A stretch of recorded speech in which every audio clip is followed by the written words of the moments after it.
Okay guys, kalau korang boleh tengok kat tangan aku ni adalah produk daripada Santan okay, so sebelum ni kalau ada yang tengok video aku ada tunjuk ada dua produk yang aku dapat daripada Santan. So aku nak try yang produk pertama ni adalah bihun, sup udang dan makanan laut. Yang penting dalam dia adalah 3 real ingredients. Okay, so korang tak perlu nak risau. So jom aku nak buat dulu. Aku nak prepare dulu makanan ni.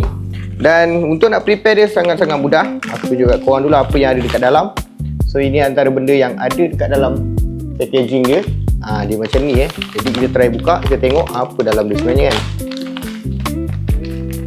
Oh, dalam yang ni bihun Dia punya bihun macam ni. Dalam dia bihun. Okay, so next adalah dia punya ini perencah dia. Okay, dia punya perencah dia lah aku rasa. Okay, so kita letak dulu dalam bekas dia. Yang penting kita kena letak dulu dalam bekas. Aku nak tunjuk kat korang macam mana dia punya dalam dia makanan santan ni sebenarnya korang boleh je rasa tanpa perlu nak naik flight. Ada orang cakap kalau nak rasa makanan santan kena naik flight kan. Tapi sebenarnya tak perlu nak naik flight pun dah boleh rasa makanan santan ni. Okay, kemudian kita prepare. Air panas aku dah sediakan siap-siap. Jadi letak air lebih kurang dalam 350 ml sahaja. Okay, so jom kita prepare dulu. Prepare dulu.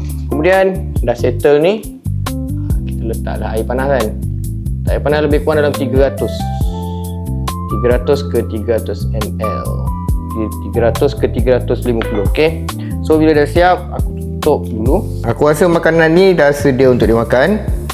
So korang boleh tengok dia punya yang aku kata real ingredient tu macam ni. Ni udang dia Okay, so aku nak rasa dulu dia punya kuah dia.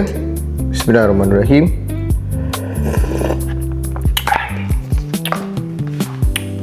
Sedap. Dia memang macam mi segera tapi dia punya kuah dia lebih kepada rasa sup.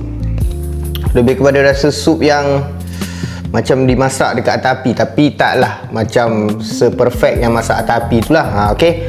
Kemudian aku nak rasa dia punya udang dululah. Aku nak rasa udang dia dulu. Bismillahirrahmanirrahim.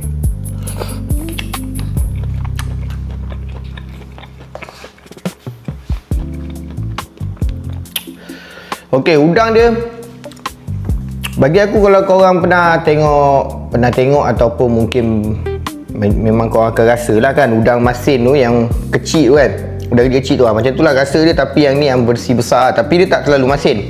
Tapi rasa dia mungkin sebab dia adalah freeze food dan sebab itulah dia punya rasa macam tu. Okey, aku nak rasa dia punya mi pula.